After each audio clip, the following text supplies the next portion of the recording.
아멘. 감사합니다. 우리 박수로 한 번 더 또 힘차게 격려하고 축복하겠습니다. 네, 한 해 동안 매주 귀한 찬양 준비하고 애써주셔서 감사합니다. 네, 우리 찬양대 말고도 우리 예배를 위해서 수고하는 분들이 참 많으시거든요. 우리 주일학교에서 우리 자녀들 가르치는 교사들, 또 여러분들 편하게 이렇게 예배 드릴 수 있도록 안내로 섬기시는 분들, 또 여러분들 식사 준비해 주시는 주방에서 봉사하시는 모든 분들, 또 주차하시는 분들, 네, 그 외에도 뭐 교회를 사랑하는 마음으로 애쓰고 수고하는 분들이 많이 계십니다. 또 우리 구역장님들도 계시고, 그렇죠? 자, 우리 모든 분들이 다 수고해 주셔서 우리가 늘 이렇게 예배 드리는 겁니다. 감사하는 마음으로 한번 다 같이 힘차게 박수로 또 격려하고 축복하겠습니다. 네, 감사합니다. 네. 사랑하는 성도 여러분, 오늘 어느덧 2025년의 마지막 주일입니다. 시간이 그냥 훌쩍 지나가는 것 같습니다. 저도 새해 첫 주에 처음 이제 온 게 엊그제 같은데 벌써 그냥 한 해가 다 지났습니다. 하나님께서 지켜주시고 보호하신 은혜가 참 놀랍다는 생각이 들고요. 참 은혜를 많이 받은 한 해였다는 그런 생각이 들면서 감사와 감격이 있습니다. 그런 의미에서 여러분들도 다 마찬가지 같은 믿음의 고백이 있으시리라고 믿는데요. 자, 그런 의미에서 우리 옆에 계신 분들하고 같이 이렇게 한번 인사하겠습니다. 하나님이 주신 은혜로 살았습니다. 이렇게 같이 인사하겠습니다. 네. 네. 우리 내년 한 해도 하나님이 주신 은혜로 사는 모든 성도님들 다 되시기를 바랍니다. 예, 이 신명기는 모세가 출애굽 2세대들, 그러니까 출애굽을 했던 세대들 말고 그들의 자녀들을 가나안으로 인도하면서 가나안 땅에 들어가기 직전에 그 가나안 땅 입구에서 이스라엘 백성들에게 하는 한편의 긴 설교입니다. 이제 하나님의 백성으로서 하나님 나라의 삶, 하나님의 백성으로서 하나님이 약속하신 약속의 땅에 들어가서 살 때에 이러한 것들을 반드시 기억해야 하고 또 이러한 삶의 방식으로 살아야 한다는 것을 아주 중요한 가르침으로 주고 있는 귀한 설교가 이 신명기인데요. 오늘 우리가 함께 읽은 이 신명기 11장 10절에서 15절에 있는 이 본문은 우리가 들어가서 살게 될 가나안 땅이 어떤 땅인지를 상세히 설명을 해주고 있습니다. 그리고 지나온 애굽의 삶을 회고하게 하면서 두 땅을 비교하는데요. 이 가나안 땅이 어떤 땅인지를 잘 이해하면 정말 하나님을 잘 섬길 수밖에 없겠구나라는 생각이 들 수밖에 없습니다. 그래서 오늘 모세는 하나님의 백성들인 이스라엘에게 앞으로 들어가서 살게 될 가나안 땅에 대해서 상세하게 이야기를 합니다. 오늘 이 본문의 말씀을 통해 하나님께서 저 여러분들 각 사람에게 그리고 우리 모든 사람의 각 인생과 삶의 자리에 주시는 각각의 삶의 상황에 맞는 하나님의 풍성한 은혜가 함께 하시기를 예수님의 이름으로 축원합니다. 자, 이스라엘 백성들 그들은 지금 약속의 땅을 눈앞에 두고 있습니다. 그들은 40년 동안 광야를 지나왔고요. 그리고 40년 광야 생활을 하기 전에 이미 400년이라는 시간을 애굽 땅에서 살았습니다. 고로 사실 이스라엘 백성들에게 들어가서 살게 될 약속의 땅 가나안은 좀 생소하고요. 이들이 지나온 광야와 조상들이 살았던 400년 역사의 애굽 땅이 이들에게 익숙하죠. 그런 의미에서 이들이 지나왔던 땅인 애굽과 이들이 들어가게 될 가나안 땅이 어떤 땅인지를 이들이 아는 것은 참 중요한 일이었습니다. 자, 그러면 먼저 이스라엘 백성들이 이전에 살았던 애굽 땅이 어떤 땅인지에 대해서 먼저 한번 설명을 하도록 하겠습니다. 자, 오늘 본문의 10절을 보면 애굽 땅에 대해서 아주 흥미롭게 이런 표현을 합니다. 자, 10절을 보면 내가 들어가서 차지하려는 땅은 내가 나온 애굽 땅과 같지 아니하니 거기에서는, 그러니까 애굽에서는 너희가 파종한 후에 발로 물대기를 채소밭에 댐과 같이 하였다고 합니다. 자, 역사가 헤로도토스라는 사람이 있는데 이 사람이 이집트, 애굽에 가보고 이런 그 느낌을 한 줄로 설명했습니다. 이집트는 나일강의 선물이다, 이런 얘기를 했어요. 오늘 그 본문에도 이 애굽 땅은 발로 물을 대는 땅이다, 이렇게 표현을 했죠. 그러니까 이 땅이 어떤 땅이냐면 이 이집트에 흐르는 나일강이 정기적으로 범람을 한답니다. 정기적으로 이 범람을 하면서 이 땅에 홍수가 나게 하고 사람들의 삶을 피폐하게 하는 것이 아니고 강 상류에 있는 흙과 돌들을 하루로 가지고 내려오면서 다 잘게 갈아서 하루에 쌓아놓는다는 거예요. 그리고는 그 하루에 아주 비옥한 평야지대를 형성한다는 겁니다. 해마다 그렇게 한다는 겁니다. 그리고 나일강이라는 강이 이 나라의 한복판에 흐르니까 항상 이 나라는 풍성한 물줄기가 있죠. 그래서 이 고대 애굽 사람들은 관계 수로를 만들고 그 물을 자기 밭으로 끌어서 농사를 지으며 살았다고 합니다. 몇 해 정도 비가 오지 않는 것 정도는 전혀 문제되지 않을 만큼 이 땅은 나일강 때문에 풍부한 물의 힘으로 농사를 잘 짓고 많은 소출을 얻을 수 있었던 그런 땅입니다. 그래서 이 애굽은 항상 비옥했고 부유했습니다. 자, 성경도 애굽 땅을 살기 좋은 땅으로 묘사합니다. 창세기 13장 10절을 보면 이에 롯이 눈을 들어 요단 지역을 바라본즉 소알까지 온 땅에 물이 넉넉하니 여호와께서 소돔과 고모라를 멸하시기 전이었으므로 여호와의 동산 같고 애굽 땅과 같았더라. 이 애굽 땅의 비옥함을 마치 에덴 동산과 같았다라고 비교합니다. 또 민수기 11장 5절을 보면 이스라엘 사람들이 이렇게 얘기합니다. 우리가 애굽에 있을 때에는 값없이 생선과 오이와 참외와 부추와 파와 마늘 먹은 것이 생각나거늘. 참 다양하게 잘 먹었습니다. 이 땅에서. 그러니까 이렇게 풍성한 결실들이 이 땅에 가득했던 것이죠. 애굽 땅은 살기 좋은 땅이었습니다. 농사를 잘 지어서 사람을 부유하게 만드는 땅. 그리고 얼마든지 관계 수를 이용해서 열심히 노력하고 수고한 만큼 결실할 수 있었던 그런 땅이 바로 애굽입니다. 자, 신학자 매튜엔이라는 사람이 있는데요. 이분은 이 구절을 주석하면서 이런 견해를 밝힙니다. 애굽의 농부는 자신의 노동으로 수확을 얻었기 때문에 하늘을 올려다볼 필요가 없었다. 그는 자신의 발과 손만 바라보았다. 이것이 타락한 인간의 자화상이다. 이 땅은 비옥하고 부유하고 좋은 땅입니다. 그러나 치명적인 약점이 하나 있는데요. 이 땅에 살다 보면 자기가 발로 수고하고 손으로 수고해서 풍성한 결실을 얻을 수 있다 보니까, 그리고 워낙 풍성한 자원이 넘치다 보니까 굳이 하늘을 우러러보지 않아도 얼마든지 내 힘으로 먹고 살 수 있다고 생각할 수 있는 여지가 있는 땅입니다. 그것이 애굽이에요. 이스라엘 백성들이 여기에서 400년을 살다가 나왔습니다. 그러면 이제 이스라엘 백성들이 들어가는 가나안 땅, 약속의 땅은 어떤 땅인가? 자, 오늘 본문의 11절을 보면 너희가 건너가서 차지할 땅은 산과 골짜기가 있어서 하늘에서 내리는 비를 흡수하는 땅이요 라고 했습니다. 자, 역사 지리학자인 데니스 발리라는 사람이 있는데 이 사람이 성서 지리학이라는 책을 펴냈어요. 그리고 이 책에 자신이 관찰한 가나안 땅, 그러니까 팔레스타인 이 유대 지역에 대해서 이렇게 기록을 했습니다. 가나안의 산지는 대부분 다공성 석회암으로 이루어져 있다. 이 돌들은 스펀지처럼 구멍이 숭숭 뚫려 있어서 비가 오면 물을 가두지 못하고 지하의 깊은 곳으로 흘려보낸다.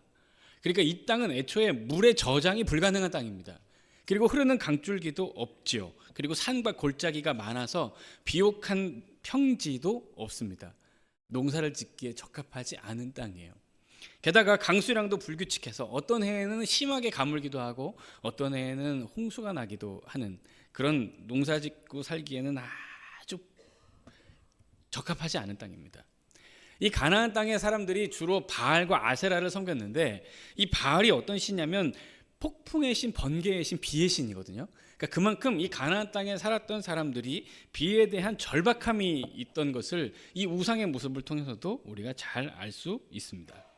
그러니까 이 땅에서 먹고 살기 위해서는 어쨌든 농사를 지어야 되는데 이 땅 자체가 농사짓기에 적합한 땅이 아니니까 이 땅에서 농사를 짓고 살기 위해서는 반드시 필요한 것이 있습니다. 그것이 무엇이냐면 하나님의 은혜입니다.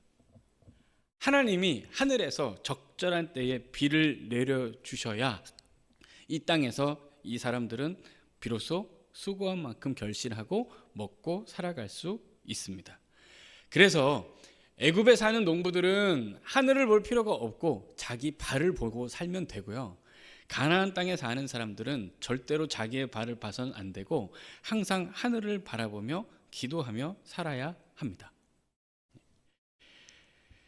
시편 33편 18절에서 19절 보시면 이런 말씀이 있습니다. 여호와는 그를 경외하는 자 곧 그의 인자하심을 바라는 자를 살피사 그들의 영혼을 사망에서 건지시며 그들이 굶주릴 때에 그들을 살리시는도다. 아멘. 네. 하나님은 이스라엘 백성들을 농사지으며 살기에 적합하지 않은 땅, 물이 없는 땅으로 인도하고 계십니다. 그 이유는 무엇이냐면 바로 이것 때문에 그렇습니다. 당신이 친히 이 땅에서 당신의 백성들을 돌보시기 때문입니다. 애굽에는 나일강이 있습니다. 그리고 그 나일 강물을 자기 밭으로 끌어올 수 있는 관계 수로가 잘 되어 있습니다. 먹고 살기에 부족함이 없습니다. 인프라가 잘 갖추어져 있습니다. 자원이 많이 있습니다. 그러나 그곳에 하나님의 은혜의 섭리는 없습니다. 그러나 이스라엘 백성들이 살게 될 가나안 땅, 그 약속의 땅은 흐르는 강물도 없고 비옥한 토지도 평야도 없습니다. 물을 가둬놓을 수 있는 저수지도 없습니다. 관계수로도 없습니다. 자원도 없습니다. 다 없습니다. 하나도 있는 것이 없습니다. 그러나 당신의 백성을 돌보시는 하나님의 눈길과 은혜와 사랑과 긍휼이 있습니다. 그래서 애굽은 내 발을 믿고 내 손을 믿고 사는 땅이고 가나안은 하나님의 입에서 나오는 말씀의 능력으로 사는 땅입니다. 그렇다면 사랑하는 성도 여러분, 만약에 여러분 같으면 이 둘 중에 무엇을 선택하시겠습니까? 모든 것이 갖추어져 있으나 하나님의 은혜는 없는 땅, 모든 것이 없으나 하나님의 은혜가 가득한 땅. 하나님이시라면 당신의 백성을 어느 곳에서 살게 하실까요? 그래서 하나님께서 이스라엘 백성들을 아무것도 없는 곳, 오직 당신의 은혜와 사랑이 충만한 곳으로 지금 인도하고 계시는 것입니다. 이 가나안 땅에서 살아갈 수 있도록 하나님께서 약속하신 장치가 하나 있는데요. 그것이 무엇이냐면 이른 비와 늦은 비입니다. 오늘 본문의 14절을 보면 여호와께서 너희의 땅에 이른 비 늦은 비를 적당한 때에 내리시리니 너희가 곡식과 포도주와 기름을 얻을 것이요 했습니다. 자, 이 부분에 대해서는 나중에 제가 한번 딱 날을 제대로 잡고 아주 심도 있게 설명을 한번 하겠습니다. 지금 그냥 잠시 간단하게 설명하면 이렇습니다. 하나님께서 내려주시겠다고 약속한 비가 두 가지인데요. 하나는 이른 비고 하나는 늦은 비입니다. 자, 이른 비는 무엇이냐면 그 10월에서 11월 가을에 내리는 비인데, 그러니까 우리나라 이 사계절이 뚜렷한 기후하고는 다릅니다. 그러니까 이 팔레스타인 이 유대 지역은 6개월의 건기와 6개월의 우기가 명확하게 나누어지는 지역이라고 합니다. 그러니까 이 이른 비가 오기 전, 이 가을이 되기 전 6개월은 비가 오지 않는 건기입니다. 그러니까 가뜩이나 농사지을 땅이 없는데 비가 오지 않는 6개월 동안 땅이 얼마나 메마르고 쪽쪽 갈라지겠어요. 그러니 이런 땅에 농사를 지을 수가 없죠. 이 땅에 농사를 지으려고 씨를 뿌리려고 하면 반드시 필요한 것이 있는데 그것이 무엇이냐면 하늘에서 비가 내려서 이 6개월 동안 메마른 땅을 촉촉하게 적셔 주어야 합니다. 이것이 이른 비입니다. 하나님께서 농사를 지을 수 있도록, 비로소 파종할 수 있도록, 그 시작을 할 수 있도록 은혜를 베푸시는 비, 이것이 이른 비입니다. 그럼 늦은 비는 무엇이냐면 이것은 반대로 봄에 내리는 비입니다. 마지막 결실하기 직전에 한 번 더 그 농작물의 결실을 풍성하게 내리기 위하여 내리는 비이죠. 추수하기 직전에 가물면 농사가 안 되잖아요. 그래서 풍성한 소산을 위해 하나님께서 허락해 주시는 은혜가 늦은 비입니다. 이 늦은 비도 하나님이 하늘에서 내리시는 것입니다. 하나님이 이른 비를 내려주셔야 비로소 이스라엘 백성들은 파종을 할 수가 있고요. 하나님께서 늦은 비를 내려주셔야 비로소 이스라엘 백성들은 결실할 수 있습니다. 물론 자신들의 수고와 노력이 있겠습니다만 자신들의 수고와 노력은 무색합니다. 오직 하나님께서 하늘의 문을 여시는가 닫으시는가에 달려 있습니다. 칼빈은 이 신명기 설교를 하면서 이 부분에 대해서 이런 설교를 합니다. 하나님께서 이스라엘을 가나안 땅에 두신 것은, 여러분 그 다음 잘 들어보세요. 그들이 양식을 먹을 때마다 하늘을 쳐다보게 하기 위함이셨다. 이렇게 얘기를 합니다. 다시 한번 읽어볼까요?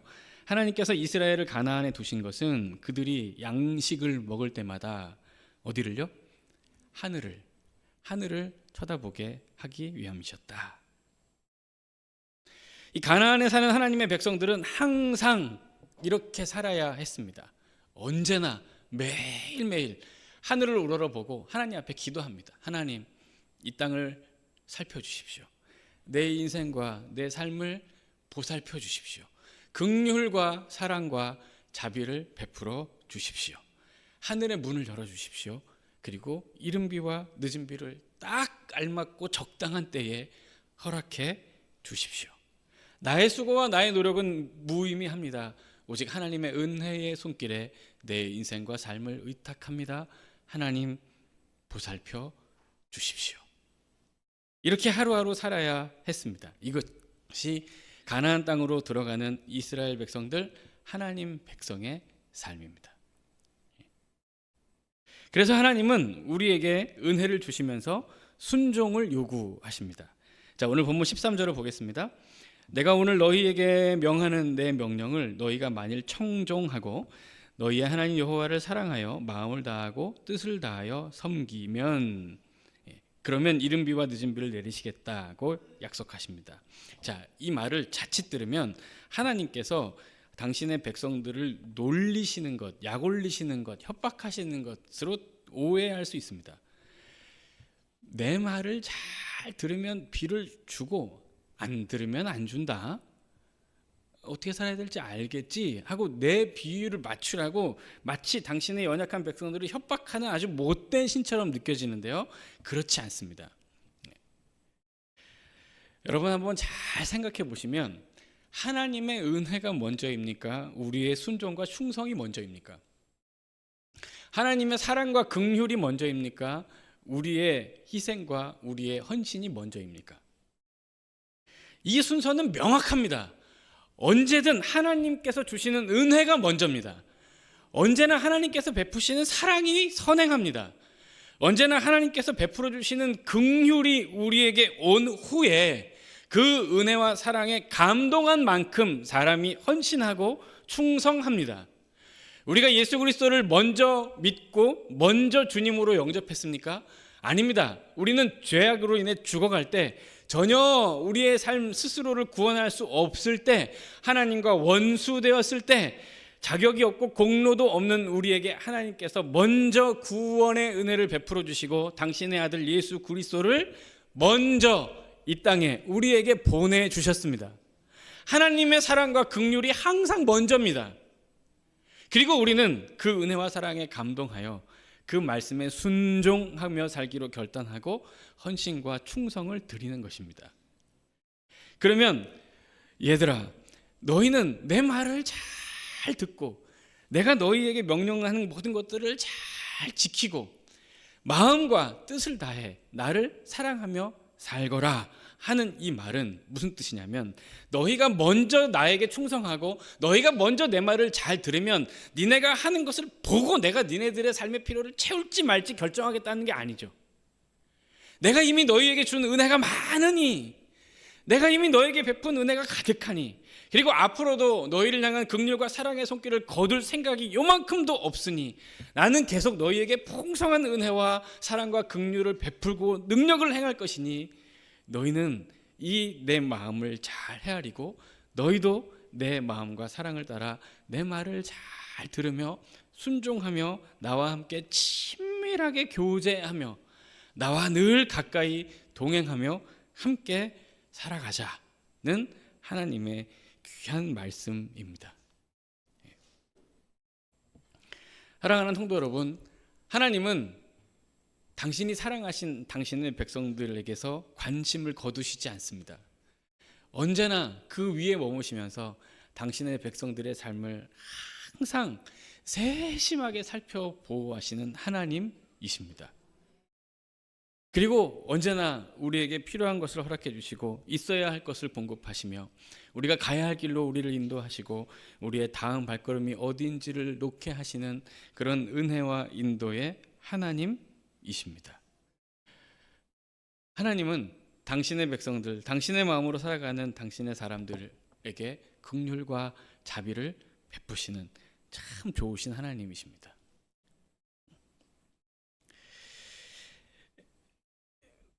이번 한 주간 참 그 감사와 감격이 있었습니다. 오늘 말씀도 준비하면서 개인적으로 은혜도 많이 받았지만 특별히 이따가 광고도 할 텐데요. 여러분 그 러브유 박스하고 러브유 책가방 지난 그 11월 마지막 주에 광고해서 우리가 하나님의 사랑과 은혜를 나누자고 이렇게 광고를 했는데, 이야, 여러분들 너무너무 많이 섬겨주셔서 너무너무 감사합니다. 야, 저는 이렇게 많이 헌금하실 거라고 생각을 못했어요. 네. 야,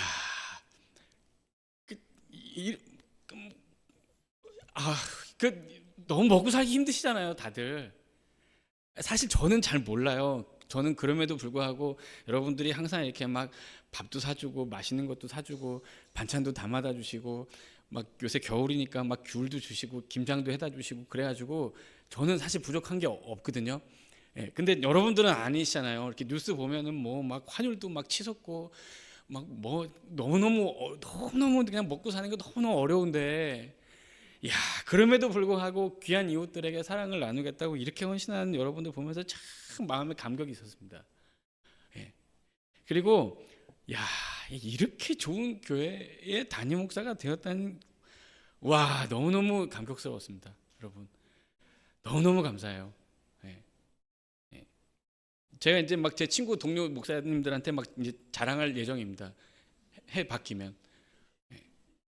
제가 정말 감사했던 게 뭐냐면 오늘 말씀 준비하면서 그런 생각이 들었습니다. 아, 우리 성도님들이 당신들 먹고 살기도 쉽지 않고 빠듯할 텐데 그 와중에 남 생각을 하시는구나. 아, 이 세상을 하나님의 마음으로 사시는구나. 아, 이 땅에 더불어 사는 사람들을 주님의 마음으로 바라보시는구나. 아, 진짜 믿음 있는 성도님들, 정말 하나님 사랑하는 귀한 성도님들이시구나. 너무너무 감격스럽습니다. 그래서 이 한 주간 더 특별히 열심히 기도했습니다. 하나님, 당신의 마음으로 사는 이 귀한 성도들 하나님 다 책임지시고 정말 풍성한 은혜를 허락해달라고 하나님 앞에 간절히 기도했습니다. 사랑하는 성도 여러분, 그럼에도 불구하고 내 삶이 여전히 가나안 땅처럼 퍽퍽하게 느껴지는 분들도 있으시리라고 생각됩니다.